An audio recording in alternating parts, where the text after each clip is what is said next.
Bismillahirrahmanirrahim. Hayyikum bitahiyatul Islam, tahiyah mubarakah, tahiyah al-jannah. Assalamualaikum warahmatullahi wabarakatuh. Waalaikumsalam. Volumenya bisa diisi. Alhamdulillah, puji dan syukur kita panjatkan kehadirat Allah Ta'ala atas limpahan karunia dan nikmat yang tiada terkira. Terutama adalah nikmat iman. Karena nikmat iman ini yang ada di masing-masing sanubari kita adalah nikmat yang selalu memotivasi kita beramal soleh, beribadah, dan melakukan hal-hal yang positif dan bermanfaat di dalam kehidupan kita. Iman yang sama juga mampu menahan dan mengekang kita dari perbuatan dosa serta maksiat. Mudah-mudahan kita bertolak ini selepas salat zuhur ini adalah bagian dari kita meningkatkan keimanan kita, bukti bahwa kita bersyukur atas nikmat iman untuk selalu kuat, selalu kokoh, dan ada di masing-masing sanubari kita. Salawat dan salam semoga Allah Subhanahu wa Ta'ala curah limpahkan kepada junjungan kita semua Nabi Muhammad Sallallahu Alaihi Wasallam beserta keluarga dan para sahabat, tabi'in dan juga kaum tabi'in, pada siapapun juga yang mengikuti jejaknya hingga kiamat nanti. Ibu dan bapak sekalian, apa baik datanya? Alhamdulillah ya, walaupun mungkin ada yang lapar, sama Pak, saya juga lapar. Ada yang ngantuk, ya lumayan lah, apalagi ber-AC kayak begini ya, tempatnya juga nyaman, memang enak buat tiduran. Sambil menunggu ngantuk gitu, kita akan bicara tentang masalah keluarga, ya. Tapi katanya membangun surga ya, di rumah tangga atau membangun rumah tangga di surga, kita juga bisa bolak-balik lah. Surga bisa di rumah atau rumah kita yang kemudian nanti ada di surga. Agama kita perlu difahami adalah agama yang sangat mementingkan masalah keluarga. Jadi agama Islam itu agama yang sangat mementingkan masalah keluarga dalam kehidupan. Bisa dilihat misalnya di firman Allah Subhanahu wa Ta'ala yang banyak, salah satunya adalah ya ayyuhalladzina amanu qu anfusakum wa ahlikum nar. Ini sangat populer, sering dibahas oleh banyak pembalik. Wahai orang beriman, jagalah dirimu dan juga keluargamu dari api neraka. Bahwa ternyata berkeluarga itu ya, ada risiko kita masuk neraka. Padahal nanti di akhirat kan kita pada mau masuk surga kan, tapi ternyata bisa jadi itu namanya anak dan istri, suami dan keturunan merupakan pendorong kita yang akan menjerumuskan kita kepada dalam neraka. Oleh karena itu maka kita harus jaga sedemikian rupa jangan sampai kemudian diri kita dan keluarga ini masuk neraka. Di surat yang lain Allah berfirman, ya ayyuhalladzina amanu inna min azwajikum wa auladikum aduwwan lakum fahdharuh. Hai orang-orang beriman, boleh jadi di antara pasanganmu dan anak keturunanmu itu ada yang jadi musuh. Kalau anak sekarang mana? Jadi monster. Ya, monster atau musuh itu pihak yang tidak disukai, dia yang nggak suka sama kita. Padahal itu anak kita sendiri, itu suami dan istri kita sendiri. Jadi musuh. Sudah nikah, dengan pesta yang sangat luar biasa, mengikat janji mencintai, bertengkar, musuh. Kadang-kadang berujung dengan perceraian. Anak pun juga begitu. Sudah kita manja-manja, kita kasih nama, kita biayain segala macam. Udah gede, jangankan udah dewasa, baru anak SD aja bikin jengkel kita. Anak SMP bikin malu-maluin kita. Apalagi ketika SMA kuliah, aduh ampun. Oleh karena itu maka Allah sudah ingatkan, fahzaruhu, maka waspadalah kepada keluarga itu, waspada kepada pasangan, waspada kepada anak keturunan. Karena kalau tidak diwaspadai, dia yang menjadi yang kita doakan dalam doa positif, Rabbana hablana min azwajina wa dzurriyyatina qurrata a'yunin waj'alna lil muttaqina imama. Dalam doa itu kita memohon kepada Allah, baik pasangan kita, istri atau suami kita, juga anak dan keturunan kita itu menjadi permata hati, ya, menyejukkan hati kita, ya, menyejukkan mata kita, menyejukkan telinga kita. dilihatnya buat kita rindu, sayang, mendengar kisah dirinya, membanggakan kita dan tidak bikin kita malu. Waj'alna lil muttaqina imama, dan untuk anak dan keturunan kita berharap kedepannya dia menjadi contoh, menjadi teladan, menjadi pemimpin bagi orang-orang bertakwa. Nah, doa itu menjadi berantakan kalau ternyata kita tidak mewaspadai anasir yang menyebabkan pasangan kita itu bisa menjadi musuh kita. Anak dan keturunan itu menjadi musuh kita. Nah, ini harus waspada. Dan ini adalah realita kehidupan, tidak bisa kita hindarkan. Innama amwalukum wa auladukum fitnah. Sesungguhnya anak dan keturunan kalian itu sesungguhnya harta dan kekayaan serta anak dan keturunan kalian itu adalah fitnah, adalah cobaan buat kita semua. Oleh karena itu maka sekali lagi kita tidak bisa menghindarkan diri dari dari realita bahwa pasangan ini bisa bermasalah, ya. Anak kita juga bisa menjadi masalah. Maka mewaspadai mereka ini menjadi hal yang sangat urgent. Ibu bapak sekalian yang dimuliakan oleh Allah Subhanahu wa taala, membahas tentang keluarga tentu saja ada dua sisi. Sisi pertama adalah pasutri, ya, pasangan suami istri, dan yang keduanya adalah parenting. Ya, bagaimana kemudian kita menjadi parents, menjadi walidain, menjadi dua orang tua yang saleh salehah, mampu merawat, menjaga, mengasuh anak-anak kita menjadi saleh dan salehah. Nah, berbicara tentang pasutri, ya, seorang laki-laki beristri atau seorang perempuan bersuami, akhirnya dia berdua menjadi pasangan suami istri, tentu harus dipahami hal-hal yang penting berkaitan tentang hal itu, ya, terutama tentang pernikahan. Jadi pernikahan itu dalam agama kita statusnya ibadah. Memang betul dengan menikah itu tersalurkan hasrat birahi, ya, kecenderungan yang merupakan fitrah Allah, laki sama perempuan dan sebaliknya. Kemudian juga meningkatkan status sosial, ya, meninggalkan dunia jomblo, ya, tidak lagi menjadi jombloers, kemudian berubah gitu kan. Ini juga sebuah kebanggaan, ya, mengalahkan perempuan lain untuk merebut si dia, gitu, ya. Atau juga sebaliknya mengalahkan lelaki lain mempersunting seorang perempuan. Itu juga akan didapat kebahagiaan, kebersamaan, ya. Kemudian ada yang menemani, ada yang teman curhat, ada saling dukung mendukung, semuanya didapat. Tetapi ketahuilah bahwa motif utama ketika kita menikah itu adalah ibadah. Berarti menikah itu adalah taqarrub ila Allah, alias mendekatkan diri kepada Allah Subhanahu wa taala.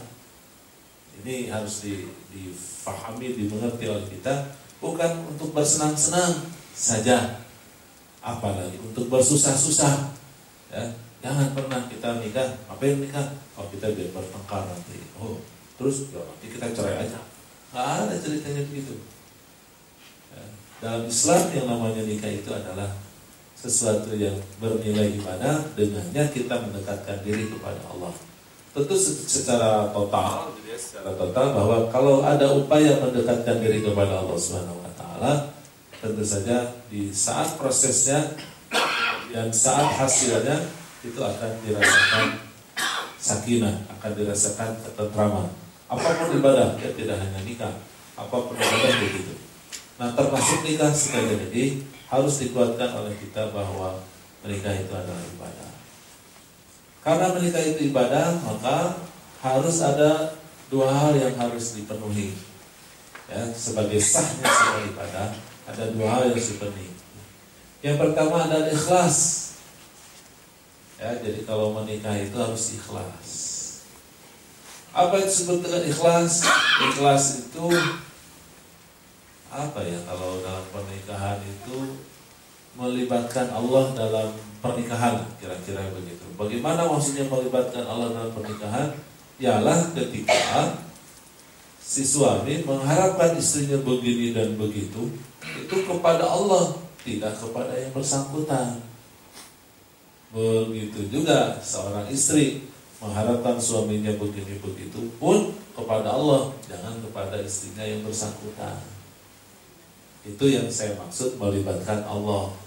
Baru kita disebut ikhlas.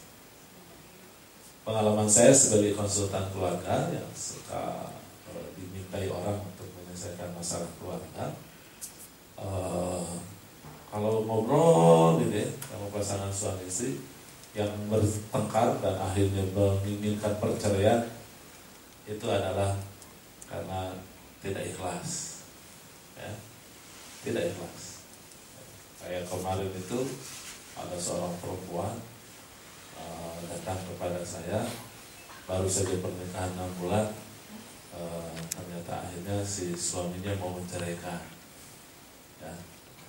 Itu padahal saya ini, saya cerita lah panjang lebar gitu, memutuskan untuk dapat si dia ini karena begini. Akhirnya saya terima, 6 bulan cerai, sakit, minta mau diceraikan sama suaminya, sakit hati, marah sama suaminya. Saya merasa dicampak kanan dan sebagainya, habis manis sepah dibuang apalah gitu ya, kayak begitu. Saya tanya, memang niatnya apa sih? Ya saya kan pengen, terus pengennya suami kayak gimana? Pengennya begini. Udah minta sama dia, udah ini udah kesepakatan, dia bilang iya kan begini. Kenyataannya nggak begitu.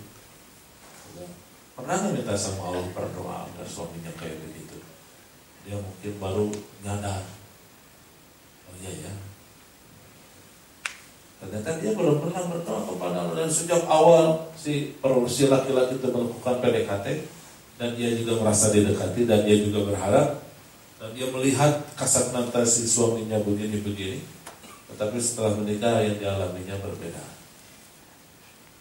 Itu dikarenakan sekali lagi si perempuan tadi sangat berharap kepada si laki-laki itu, dan si suaminya tadi pun juga berharap kepada si perempuan ini begini seperti itu.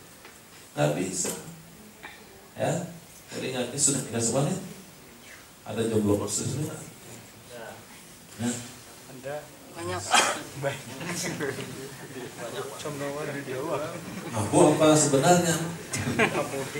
Aku. Ya, jadi sekali lagi, kalau sudah tidak ada ikhlas, artinya tidak melibatkan Allah Subhanahu Wa Taala, siap pernikahan itu menjadi neraka, ya, bukan lagi menjadi surga sebagai suami istri itu. Kenapa? Karena kita tidak melibatkan Allah. Kenapa demikian?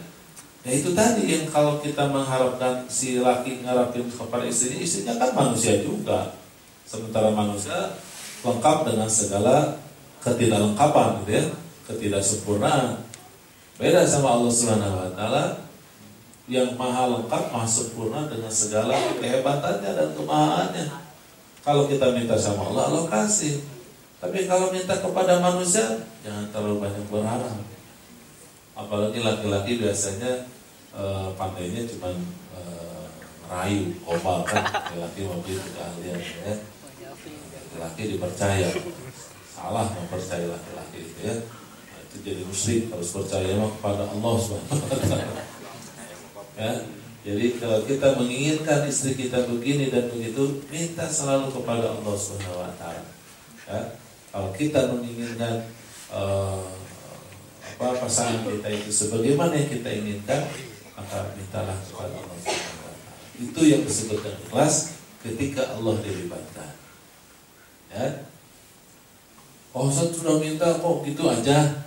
Nah, berarti kita akan memahami itu sebagai ujian dari Allah. Karena ujiannya dari Allah, maka kita akan bersabar.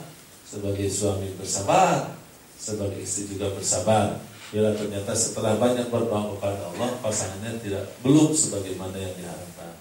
Nah, kesabaran itulah yang kemudian membuat kita bisa mencari cara, mencari celah, mencari jalan bagaimana kemudian pernikahan itu dipertahankan, dicari solusi bersama untuk kemudian dicari kata titik temu sehingga kemudian pernikahan berjalan dan membahagiakan kepada dua belah pihak. Dan saya yakin itu bisa, ya, karena model ikhlas ini Indonesia utama. Yang kedua, sebuah ibadah akan diterima oleh Allah Subhanahu Wa Taala bila sesuai dengan sunnah Rasul, bila mengikuti sunnah Rasul. Nah, dalam pernikahan ini ada sekian tahap yang harus diperhatikan sebagai bentuk mengikuti sunnah Rasul dalam pernikahan. Yang pertama adalah kita harus sepakat dan harus berkeyakinan tentang apa kriteria calon pasangan kita itu. Apa kriteria pasangan yang kita inginkan itu. Secara naluriah, ternyata manusia dengan kecenderungan kepada lawan jenis yang merupakan fitrah pada setiap manusia itu ada 4 konsideran, ya. Mencari pasangan itu dengan 4 konsiderannya. Yang pertama karena gantengnya, karena cantiknya, lihat karena kecantikannya. Ini sabda Rasulullah, ya. Tunkahul mar'ah li arba', bahwa perempuan itu dinikahi karena 4 alasan. Yang pertama lihat karena cantiknya, kalau laki-laki berarti karena gantengnya. Yang kedua lihat karena dompetnya, karena status ekonominya. Yang ketiga linasabiha karena keturunannya, atau dalam bahasa sekarang karena status sosialnya. Dan yang keempat adalah lidiniha karena faktor agama dan akhlaknya. Rasulullah kemudian bersabda, "Fadfar bidzatid din taribat yadaka." Dalam memilih pasanganmu itu atas dasar agama, karena itulah yang insya Allah akan membahagiakan selama-lamanya. Jadi bicara tentang calon begitu, saya udah tanggung menikah nih, ya berarti nanti mencari menantu, ya, mencari menantu. Kalau kawin lagi, kawin lagi juga ya. Kalau istri yang pertama udah meninggal atau suami sudah meninggal, kan masa mau menduda kan, teruskan kita mencari nikah yang lagi. Ustaz, kalau mau nambah bagaimana? Boleh nambah anak, ya, nambah usaha, nambah mobil, silahkan, ya, nggak ada masalah. Nggak nyambung Ustaz. Ya, nggak usah dicabung-cabungkan. Intinya sekali lagi, memilih atas dasar agama ini, atas agama ini adalah hal yang harus dilakukan, karena dijamin inilah yang akan melanggengkan kebahagiaan. Karena kalau cantik, ya, sama ganteng, mohon maaf, ya, itu bakal menurun kualitasnya, ya. Walaupun sudah rajin dirawat, apa namanya dirawat, ya, di macam-macam, lama-lama mempeot, ya, lama-lama keriput, ya, bisa cantik, ya. Dan cantik itu relatif juga kadang-kadang, ya. Tapi biasanya lebih muda itu lebih cantik. Kalau udah berumur, udah bagaimana kan? Apalagi kalau ada kejadian, ya, karena asik nonton Korea misalnya, ya, lagi nyetrika nonton Korea, gitu kan. Kalau itu ada telepon, halo, mau diangkatnya setrika, coklat ya, udah itu plastik. Nah, berkurang langsung yang namanya kualitas kecantikan itu. Tentang harta, ya sih pinginnya terus banyak, ya, tapi juga kadang-kadang juga banyak kejadian dan itu harta juga bisa berkurang. Tempat pekerjaan, ya, ditipu orang, ada musibah kebakaran, tidak diasuransikan rumahnya, ya sudah gigit jari, ya. Kemudian bab keturunan, ya, keturunan mah tidak menjadi ukuran, ya, sehingga kemudian yang harus menjadi perhitungan itu adalah pribadi. Hitungan tentang pribadi seseorang itu, kepribadian seseorang itu pada agamanya dan pada akhlaknya. Makanya Rasulullah SAW mengatakan, "Idza ja'akum rajulun tardawnahu dinahu wa khuluquhu fazawwijuhu wa illa takun fitnatun fil ardi wa fasadun 'arid." Jika di antara kalian itu, di masyarakat kalian, di lingkungan kalian ada seorang lelaki soleh atau juga wanita yang salihah, segera nikahkan. Kalau enggak, jadi rusak, jadi fitnah, jadi rusak dan jadi fitnah. Karena kesolehan itu akan menurun kalau seseorang lambat-lambat menikah. Jadi mempercepat pernikahan bagi orang soleh itu menyempurnakan kesolehannya. Karena Rasulullah juga mengatakan an-nikahu nisfuddin. Agama itu setengah agama, nikah itu setengah agama. Jadi kalau yang belum menikah itu walaupun rajin tahun salatnya, baca Al-Qur'annya hafal, puasa Senin Kamis, ya, zikir rajin, puasa, tapi dia sebujangan aja, itu nggak sempurna, ya. Seperti bertepuk sebelah tangan. Oleh karena itu Kalau memang ada orang yang memang begitu soleh begitu secara kasat maka segerakan menikah. Begitu juga yang salihah. Kalau tidak akan menjadi rusak dan akan menjadi fitnah sepanjang masa.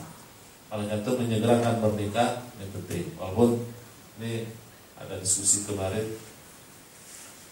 tentang kapan kita ini menikah gitu katanya. Apakah harus ada pernikahan budak? Apakah dalam Islam menganjurkan pernikahan dini? Saya bilang soal menikah itu harus dilihat dari dua sisi. Pertama adalah kematangan seksualitas, yang kedua adalah kematangan maturalitas, kematangan kedewasaan. Dan ini disyaratkan oleh oleh banyak ayat dan juga banyak hadis. Dalam hadis misalnya Rasulullah mengatakan, ya ma'syar syabab, wahai para pemuda-pemudi, hendaklah segera menikah. Manis tata'a minkumul ba'a, jika kalian sudah ba'ah. Ba'ah itu bahasa Arab tentu saja, yang memiliki makna dua itu tadi. Ada kematangan seksualitas dan ada kematangan maturalitas. Kedewasaan itu harus kemudian penting. Sehingga sebetulnya kenapa banyak orang tua yang menghambat anaknya menikah, ya, menghalangi anaknya menikah. Kalau mau jujur di interview itu orang tua akan ada kepada kesimpulan bahwa ia melihat anaknya belum siap.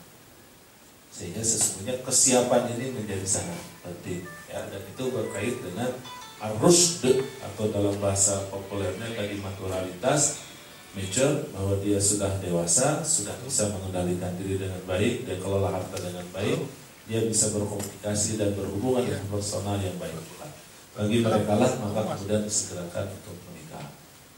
Nah, dalam dunia pendidikan di kita secara umum, pendidikan kita itu tidak melatih kematangan maturalitas, tetapi situasi sekarang ini menciptakan kematangan seksualitas yang luar biasa, terutama dengan internet, ya, dengan smartphone itu, internet bisa diakses kapanpun dengan sangat cepat, dan kemudian terpapar anak-anak kita dengan pornografi, termasuk juga bapak dan om dan tante-tantenya semuanya, gitu ya, terpapar dengan pornografi. Dan ini tentu saja ketika kemudian kemungkinan untuk menikah itu terhalangi, terhambat, maka itu menjadi masalah. Padahal ada tuntutan berikutnya yang disebut dengan kematangan maturalitas tadi. Jadi sekali lagi motif utama kalau kita mau mencari pasangan atau pasangan kita itu adalah harus karena agamanya. Karena itulah yang dijamin oleh baginda Rasul yang akan melanggengkan pernikahan kita, akan melanggengkan hubungan kita dengan pasangan kita. Yang pertama itu tentang kriteria calon pasangan. Yang kedua adalah bagaimana mendapatkannya. Karena calon suami itu tidak ada dalam bayangan, tetapi harus ada dalam kenyataan. Ya. Harus. Jadi jangan hanya menghayal aja, ya. Kalau menghayal aja nanti kata orang Jawa Barat itu akan pakai kekeh. Tahu kekeh, ya? Dia hanya kekeh pengen, yang dituju kekeh tidak mau. Nanti itu kan repot. Ya. Artinya dia dalam kondisi yang beda keyakinan. Kan nggak boleh pernikahan beda keyakinan, ya. Yang satu yakin mau, yang satu tidak yakin mau, gitu ya. Dan itu beda keyakinan. Nah, oleh karena itu harus ada proses, ya, bagaimana kemudian mendapatkannya itu. Untuk memproses itu ada dua tahap yang populer, yaitu pertama adalah ta'aruf. Ya, ta'aruf ini bukan pacaran, tetapi mengenalkan diri dan mengenal dia. Ya, kita yang memperkenalkan diri dan kita juga kenal yang kita inginkan. Memperkenalkan diri itu penting agar calon kita kenal kita. Dia juga harus memperkenalkan agar kita juga tahu siapa dia. Kira-kira begitu, ya. Tentu dalam ayat yang umum Allah mengatakan bahwa Allah menciptakan manusia itu laki perempuan, bersuku-suku dan berbangsa-bangsa, berlatar belakang yang pasti berbeda-beda, li ta'arufu, agar kalian saling mengenal satu dengan yang lain. Makanya mengenal itu penting. Apalagi tadi sudah jelas konsideran yang kita harus ketahui adalah bab agama. Dan bab agama ini kan tentu saja tidak bisa dilihat secara kasat mata. Beda sama ganteng sama cantik, berduit tidak berduit mungkin secara kasat mata masih bisa. Keturunan tinggal lihat KTP aja, tinggal tanya sana sini bisa ketahuan keturunan status sosialnya, di mana dia tinggal dan seterusnya. Tetapi bab agama, bab penyikapan itu kan sudah berkaitan dengan pola pikir, ya, berkaitan dengan kematangan spiritualitas, kematangan emosional dan seterusnya. Tentu ini harus melalui proses ta'aruf. Begitu kira-kira ya. Sekali lagi bukan pacaran. Karena kalau pacaran itu adalah hubungan artifisial, hubungan semu. Ya. Karena berpacaran itu kan berhubungan dan itu hubungan semu. Nah, hubungan semu ini berbahaya. Kenapa? Karena masing-masing akan selalu menutupi kekurangannya dan selalu berusaha menonjolkan kelebihannya.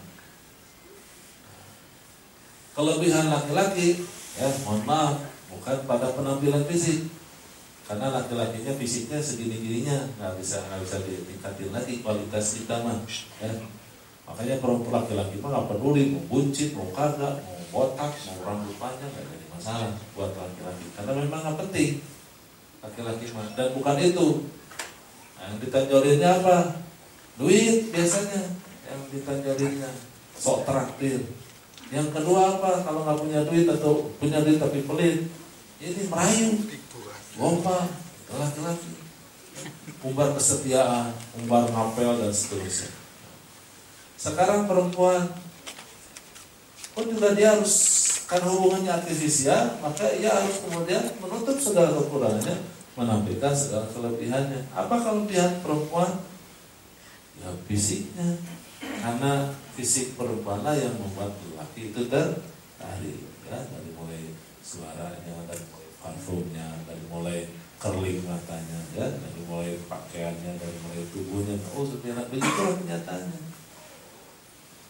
Dan ingat, ini sekali lagi artifisial. Ini ingatkan kepada anak kita yang masih remaja, kalau sudah punya anak remaja.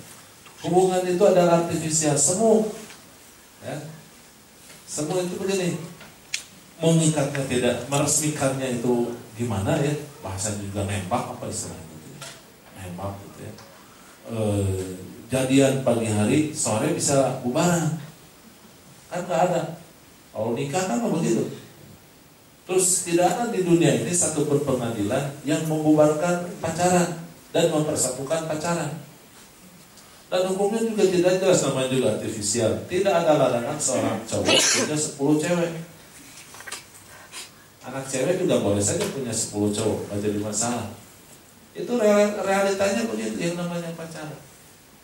Makanya karena dia artifisial, saya katakan kemudian masing-masing akan menutupi kekurangannya, akan selalu menonjolkan kelebihannya, dan menonjolkan kelebihan ini justru akhirnya terseret kepada hanya pemenuhan hasrat birahi saja, syahwat saja, dan biasanya berujung dengan perzinahan dan seterusnya. Nah, oleh karena itu bukan itu yang dimaksud dengan ta'aruf. Tetapi ta'aruf itu adalah dalam rangka melaksanakan, mewujudkan tentang kriteria calon tadi. Dan karenanya dalam ta'aruf itu harus ada medianya. Karena tidak bisa langsung, karena kalau langsung itu akan terhalang dengan subjektivitas. Ya, karena memang setiap manusia, laki dan perempuan, sudah ada fitrahnya tentang kecenderungan itu. Kalau ada kontak, muncul kecenderungan itu, dan kalau sudah ada kecenderungan, biasanya suka subjektif. Yang namanya dia mah hitam kayak begitu, kamu putih mulus kayak begitu, suamimu hitam kayak begitu, gimana nanti punya anak jadi anak kayak zebra nanti pelan-pelan. Suka dibela, nggak apa-apa, laki-laki itu maco. Jangan, dia mau pelit, ampun pelitnya juga. Kamu masalah bukan pelit kayak begitu, tetapi hemat. Dibelain aja semuanya. Apa yang ada dalam pasangan. Kalau dia maju sendiri. Oleh karena itu maka yang namanya ta'aruf itu butuh media. Ya, media yang harus menyampaikannya agar kemudian apa yang kemudian kita ingin atur menjadi sesuatu yang objektif. Karena dia pakai media, maka kontak hubungan antara dia dengan calon siapa yang diinginkan itu menjadi kontak rasional, kontak yang objektif, yang sama-sama bercita-cita membangun rumah tangga ke depan kayak apa. Bukan karena hanya sepintas tertarik, ya, karena ada kebaikan, karena dikasih uang, ya, karena dia cantik secara fisik, karena sebagaimana persis mirip dengan artis idolanya, misalnya kayak begitu, tidak karena itu. Ya. Tetapi sekali lagi harus didasarkan kepada kebutuhan bahwa bertaaruf itu untuk lebih mengerti, mengukur agar bersepakat nanti setelah menikah menjadi sesuatu yang lebih baik. Tentu saja tidak perlu dengan apa yang disebut dengan pre-wedding agreement, gitu ya, kesepakatan atau perjanjian pranikah, tidak dalam konteks itu karena dalam Islam tidak ada. Tetapi tentu saja ada TST, ya, tahu sama tahu, kesepakatan batin, dan itu baru kemudian diresmikan di proses berikutnya yang disebut dengan khitbah. Ya, proses yang ketiga adalah khitbah. Apa yang disebut dengan khitbah? Bahasa kitanya lamaran. Sebetulnya lamaran itu bisa to the point. Artinya laki kepada perempuan langsung silahkan saja, tidak menjadi masalah. Tapi tentu ini berkaitan dengan hubungan antar dua keluarga besar. Oleh karena itu maka melibatkan dua keluarga besar ini menjadi sangat penting. Terutama adalah ayah ibu. Ya, terutama kalau kebetulan takdirnya memang masih ada ayah ibu. Kenapa demikian? Karena ridullah fi ridul walidain wa suhtullah fi suhtil walidain. Bahwa keriduan Allah Subhanahu wa taala itu sangat mempengaruhi keriduan Allah kepada kita. Sebaliknya juga keriduan orang tua sangat mempengaruhi akan keriduan Allah kepada kita, dan keriduan, kemarahan dan ketidaksukaan orang tua itu pun juga mempengaruhi apa? Kemurkaan dan kebencian Allah Subhanahu wa taala kepada kita. Makanya pelibatan keluarga besar ini penting. Ya, kaum muslimin ciri khasnya adalah itu. Ya, beda dengan orang kafir sekarang misalnya di barat yang sangat cenderung dengan individualisme, ya, sangat cenderung kepada masing-masing, tidak peduli sama orang lain. Tentu saja sulit menggantungkan keperluan dan kebutuhannya kepada yang lain, termasuk kepada orang tua. Tapi dalam Islam tidak. Oleh karena itu keputusan untuk menikah itu juga harus menyertakan keluarga besar. Dan alhamdulillah di hampir seluruh budaya, tradisi, suku, bangsa di Indonesia semuanya memang dalam proses pernikahan, proses pelamaran ini menjadi sesuatu yang sudah tradisi. Ya tentu saja nanti ada hal-hal yang bid'ah, ada hal yang terlarang harus kita bersihkan sehingga sesuai dengan sunnah. Apa hakikat daripada khitbah itu? Hakikat khitbah itu adalah menunjukkan keseriusan, ya, menunjukkan keseriusan akan hasrat dan keinginan menikah dari seorang laki-laki terhadap seorang perempuan. Makanya ketika perempuan itu dikhitbah dan mau menerima keseriusan suami itu, keseriusan lelaki tersebut, maka penerimaan, ya, penerimaan seorang perempuan dari seorang laki-laki untuk dinikahi pun juga butuh keseriusan dia siap menikah. Tidak ada batas yang disyariatkan berapa lama dari khitbah sampai dengan menikah. Bisa dalam hitungan menit, boleh. Ya. Jadi gimana nih? Mau nggak diterima? Kosong nih, nggak ada yang laki-laki lain yang menghitbah. Mau, ya. Cocok betul ini suaminya, perempuannya, ya sudah, alhamdulillah sudah terikat, Anda sudah dalam kondisi terkhitbah. Sekarang berikutnya adalah menikah. Nah, sekarang bagaimana? Mau dinikahkan sekarang? Mau? Udah jadi nikah, alhamdulillah. Ya, praktis, tepat, segala macam. Oh ini nggak bawa mahar, ini aja nggak usah kontan lah, ya, nggak usah tunai, bisa dicicil, begitu ya. Maunya apa? Selesai, bisa. Sehari berikutnya juga boleh, seminggu juga boleh. Ini saat nunggu adanya gedung, boleh. Nah, ukurannya dan diketemukan gedung untuk walimahan, silahkan. Tetapi tentu saja jangan kemudian disengaja berlama-lama. Hibah sekarang nikahnya 2 tahun lagi. Karena menurut saya tidak terlalu rasional. Kalau hitungan bulan, pekan, ini masih sangat rasional. Karena hibah itu hanya indikasi tentang keseriusan tadi, ya, tentang keseriusan tadi. Sehingga bila sudah dipinang, sudah dilamar, sudah di khitbah segala sesuatunya berlaku seperti sebelum di khitbah, kecuali perempuan itu tidak boleh menerima lamaran dari lelaki lain. 2 minggu berikutnya ada lelaki lamar, kayaknya cocok yang ini nih. Nggak bisa, ya, nggak bisa begitu kecuali memang ada pembatalan dari yang pertama, baru kemudian kita bisa dihitbah dengan lelaki yang lain. Ya. Nah, oleh karena itu jarak antara khitbah sampai dengan nikah itu harus kemudian dimaksimalkan oleh kedua pihak untuk banyak melakukan istikharah. Ya, jadi istikharah itu jangan sebelum khitbah, tetapi istikharah itu setelah khitbah, setelah kita menentukan pilihan mau sama A, terus ya beristikharah sampai dengan akhir hayat tentunya atas pilihan yang sudah kita tentukan tersebut. Ya. Jadi beristikharah itu bukan karena kita bingung ada 2 orang, bukan. Ya, tetapi setelah kita mantap dengan satu pilihan baru beristikharah. Ya. Ini yang harus difahami oleh kita semuanya. Nah, baru berikutnya adalah akad nikah. Apa yang disebut dengan akad nikah? Ini tanya aja ke KUA, selesai semuanya juga ya. Dijelaskan nanti sama KUA tentang syarat dan rukunnya. Rukunnya itu ada calon lakinya, ada calon perempuan, ada wali perempuannya, kemudian ada minimal 2 orang saksi dan terjadi ijab kabul. Dan untuk menyempurnakan itu maka suami harus menyiapkan atau calon suami menyiapkan mahar, menyiapkan mas kawin. Ya, nggak usah banyak-banyak lah, ya secukupnya aja lah ya. Kalau bisa 2 miliar, 2 miliar, ya. Emas boleh 2 atau 3 kilo lah, ya. Yang penting banyak, ya. Itu mahal itu.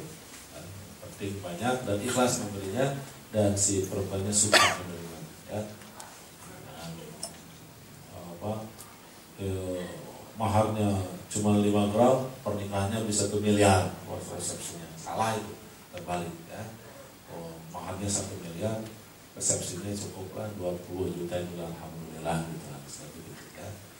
Walaupun namanya walimah juga adalah sesuatu yang disunahkan dan ini merupakan penyempurna dari akad, yaitu poin yang kelima, yang keempat itu adalah yang kelima ya, menentukan calon, berta'aruf, berkhitbah, akad nikah, dan yang kelima adalah melaksanakan walimah. Melaksanakan walimah juga disunahkan sebagai dengan tujuan yang pertama adalah pengumuman, itu pengumuman. Yang kedua adalah kesempatan untuk berdoa karena masyarakat disunahkan untuk mendoakan kepada pasangan yang menikah. Yang ketiga, tasyakur, untuk sendiri bersyukur kepada Allah Subhanahu wa taala dengan dihidangkan makanan. Dan itu semuanya adalah ibadah. Jadi dari sejak awal menentukan calon ya, kemudian berta'aruf, berkhitbah, berakad nikah sampai berwalimah, itu semuanya adalah di mana kemudian harus kita jalani dalam rangka mengikuti sunnah setelah kita ikhlas dari sejak awal motif kita apa melakukan pernikahan itu. Nah, terakhir adalah sunnah Rasulullah SAW pasca akad nikah. Ya, bagaimana melaksanakan kehidupan rumah tangga setelah akad nikah. Kalau sampai dengan akad nikah tentu waktunya sangat limited ya. Jangan terlalu lama menentukan secara kriteria, jangan terlalu lama mencari-cari, nanti nggak ketemu-ketemu. Setelah dapat juga jangan terlalu lama bertaaruf, karena setelah taaruf tuh ya 2-3 kali punya keyakinan langsung bismillah, langsung khitbah. Dari khitbah jangan lama-lama akad nikah, juga jangan lama-lama melaksanakan walimah, karena kalau lama-lama nanti kan nggak enak gitu, tahu-tahu nanti lagi walimahnya lagi hamil 9 bulan kan nggak seru nanti hamil 9 bulan gitu ya. Nah, jadi sekali lagi setelah akad nikah disegerakan berlakukan walimah, itu menjadi hal yang wajib. Tetapi berikutnya yaitu kehidupan rumah tangga sebagai suami dan istri sepanjang hidup ini tentu dia harus betul-betul kita persiapkan sedemikian rupa, karena di situ kita akan berhadapan dengan banyak masalah dan banyak problem. Bapak Ibu sekalian dimuliakan oleh Allah Subhanahu wa taala. Waktu saya sudah 13.10 sampai jam berapa nih Pak Chandra? Ada tanya jawab silakan. Kalau tidak ada kita tutup dengan doa, itu lebih bijak seperti ini. Kan? Waalaikumsalam. Dalam proses tentang ta'aruf itu kan harus melalui media ya. Ya. Ya, medianya itu bagaimana caranya, bagaimana prosesnya, bagaimana bisa diperjelas lagi? Medianya adalah orang tua. Orang tua. Jadi sebagai laki-laki ini sudah matang ya, kuliah beres, kerja udah dapat ya, jenggot udah banyak lagi, jerawat apalagi, ya. Apa gitu ya, fisik juga sehat, sama perempuan suka lihat seneng gitu ya perempuan. Ya udah bilang sama bapaknya atau sama ibunya, Bu, kayaknya udah waktunya nih, sudah saatnya aku mempersunting seorang perempuan. Nah, kata ibunya oke, kata bapaknya oke. Nah, mereka bergerak mencari, gitu. Ya, dan itu sunahnya memang begitu. Salah satu kewajiban orang tua itu adalah tentu saja mempersiapkan anaknya sedemikian rupa untuk siap nikah. Dan kalau sudah anaknya siap nikah, maka dia harus menghunting siapa calon pasangannya. Begitu juga anak perempuan. Anak perempuan, mah kayaknya udah nih, udah cocok nih, udah menikah, udah waktunya, kuliah udah beres, kerja udah dapet, apalagi ya, tunggu dulu, kakak kamu belum, jangan mau, jangan begitu mah ya. Kalau soal kelahiran boleh kita giliran ya. Tapi bab menikah siapa dulu, siapa dapat gitu. Siapa siap, ya yang pertama duluan. Jadi di depan orang agar kemudian segera menikahkan. Artinya dia yang menjadi media utama itu adalah siapa? Adalah orang tua. Tapi dalam realitanya banyak orang tua yang tidak peduli tentang hal ini, tidak mengusahakan, tidak mempersiapkan. Sehingga ketika anaknya sudah siap nikah, orang tuanya kelabakan bingung mau nikahkan dengan siapa. Dengan alasan, udah kalau mau nyari sendiri aja gitu ya. Yang sendiri aja, sekarang bukan zamannya Siti Nurbaya ya, tidak ada penjodohan, nggak usah.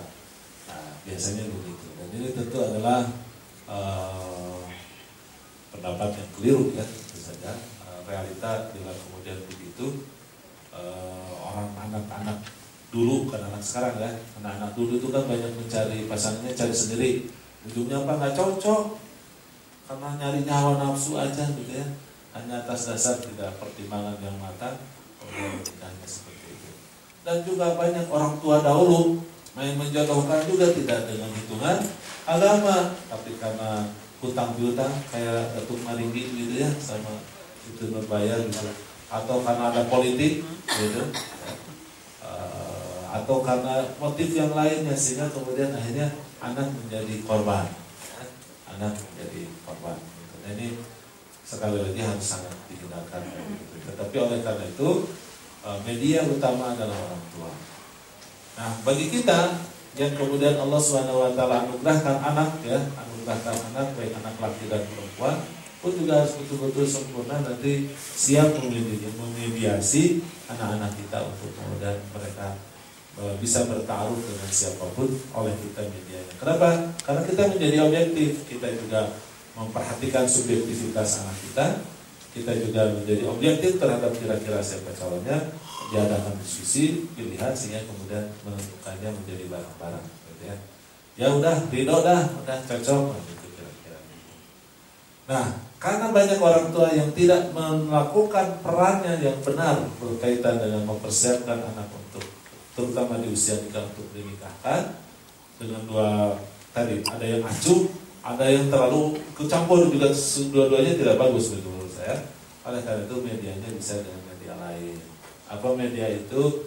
Biasanya ustaz, kiai kalau di kampung ya, ustaz tolong carikan sama kiai, kata kiai tolong carikan kiai yang mencarikannya ya, yang menjadi macam lainnya. Biasanya ustaz kiai itu sudah populer.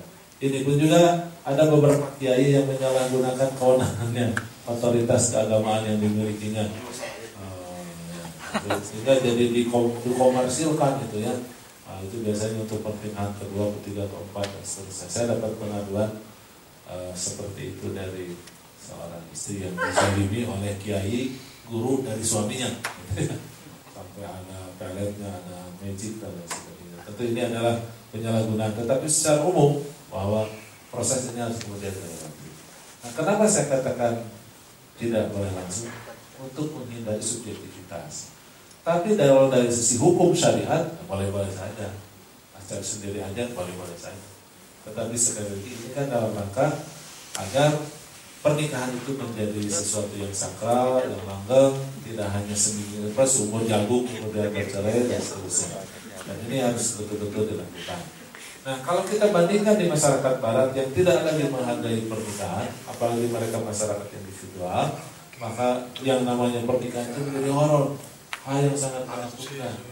Karena menurut mereka menikah adalah bercerai. Ya. Jadi menikah itu untuk berkelahi, untuk berselisih, untuk berketekan. Sementara di dalam Islam yang namanya menikah ijurida ayyukima hududallah. Harus bersepakat keduanya itu untuk menegakkan, melaksanakan syariat Allah dalam kehidupannya. Itu dalam Islam kan begitu. Yang saya katakan tadi, saya simpulkan bahwa yang namanya menikah bagi kita adalah ibadah. Dia takut kepada Allah. Bukannya kemudian akhirnya bermaksiat, berdurhaka sama Allah Subhanahu wa taala. Suami yang melakukan tindak kekerasan misalnya kepada istrinya, istri